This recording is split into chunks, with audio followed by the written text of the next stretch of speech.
اور پھر اس سے آگے چلے فرمایا وَخْفِضْ لَهُمَا جَنَاحَ الذُّلِّ مِنَ الرَّحْمَةِ، ماں باپ کے سامنے رحمت کے پر جو عاجزی کے وہ جھکا دو. پر کون سے؟ بندے کے پر تو ہوتے نہیں، ہاں ہیں بندے کے پر. یہ ہمارے دو بازو یہ پر ہیں، یہ چوڑا جو سینہ ہے یہ آپ کا یہ پروں کی طرح ہے. ماں باپ کے سامنے بات کرو تو اس طرح سینہ چوڑا کر کے نہیں، بڑی ادب کے ساتھ، والد صاحب کے سامنے، ماں کے سامنے. اچھا باپ سے تو پھر بھی کوئی تھوڑا بہت ادب کر لیتے، ماں کا بڑا برا حال کیا جاتا ہے، ماں کو بالکل آڑے ہاتھوں لیا جاتا ہے.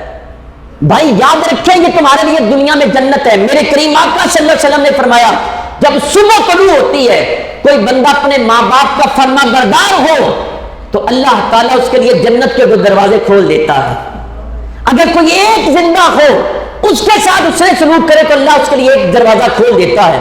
اور فرمایا اگر کوئی بندہ صبح کرے شام کرے اور اس کے ماں باپ اس سے ناراض ہوں، فرمایا اس کے لیے آسمانوں پر جہنم کے دونوں دروازے کھول دیے جاتے ہیں. اگر کوئی ایک زندہ ہے نافرمانی کرے تو جہنم کا ایک دروازہ کھول دیا جاتا ہے. یہ تمہارے لیے دنیا میں جنت بھی ہے جہنم بھی ہے. عزیز سامعین محترم اپنے ماں باپ کا ادب کر لے، یہ دوبارہ دنیا میں دولت نہیں ملنے والی ہے. اچھا پھر یہاں پہ وَخْفِضْ لَهُمَا جَنَاحَ الذُّلِّ مِنَ الرَّحْمَةِ، یہاں ایک اور بات بڑی لطیف عرض کی ہے کہ رحمت کے پر جھکانے سے مراد یہ کہ ترچھی نگاہ سے نہ دیکھا جائے. یعنی ماں باپ ہے نا، انہوں نے آپ کو کوئی آرڈر دیا ہے تو بندہ اس طرح آنکھیں گھما کے کرے، اچھا یعنی آنکھیں گھما کے بات کرنا. آپ کو پتہ ہے آنکھوں آنکھوں میں بندہ ہزاروں باتیں کہہ لیتا ہے.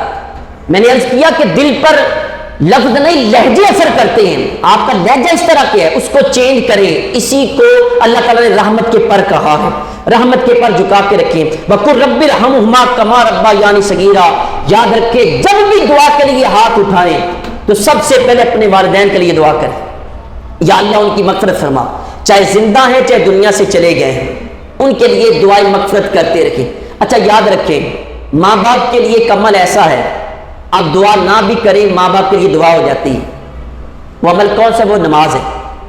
اتحیات پہ بندہ بیٹھتا ہے تو وہاں پہ جہاں نماز کا اختتام ہوتا ہے کون سے لفظ ہیں؟ ربنا اغفر لی وَلِوَالِدَيَّ وَلِلْمُؤْمِنِينَ يَوْمَ يَقُومُ الْحِسَابِ. ہاتھ اٹھانے کی ضرورت نہیں ہے، نیت کرنے کی ضرورت نہیں ہے، آٹومیٹیکلی 5 نمازیں پڑھیں کتنی اتحیات آتی ہیں، ہر اتحیات کے اختتام کے اوپر اللہ تعالیٰ آپ کے والدین کے لیے دعائیں مقصد قبول فرما لیتا ہے. 5 نمازیں پڑھتے چلے جائیں، ماں باپ زندہ ہو یا مردہ ان کے لیے دعائیں مغفرت. یہ آیت کے آخری حصے میں وَقُلْ رَبِّ ارْحَمْهُمَا كَمَا رَبَّيَانِي صَغِيرًا، یا اللہ اسی طرح ماں باپ کے اوپر رحم فرما جس طرح ہمارے لیے بچپن میں رحم فرمایا کرتے تھے. یاد رکھے جو احسان مند لوگ ہوتے ہیں وہ کبھی کسی کا احسان نہیں بھولتے ہیں. دنیا میں کوئی دوست آپ کو ایک گلاس ایک بوتل پلا دے تو ہم کئی سال اس کو یاد رکھتے ہیں. یا جس ماں باپ نے ہمیں بچپن میں انگلی پکڑ کے چلانا سکھایا، بیلی کو تو یاد رکھا جاتا ہے تو ماں باپ کو کیوں یاد نہیں رکھتے؟ بیلیوں کے پیچھے ہم بڑی وہ قربانیاں دیتے ہیں، ماں باپ کے لیے نہیں دے سکتے.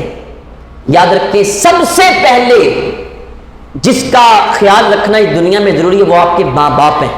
آپ اپنے ماں باپ کا خیال رکھیں، آپ کی اولاد آپ کا خیال رکھے گی. اللہ تعالیٰ کی بارگاہ میں دعا ہے جو کچھ پڑھا سنا اس پر عمل کر کے آگے پہنچانے کی توفیق عطا فرمائے.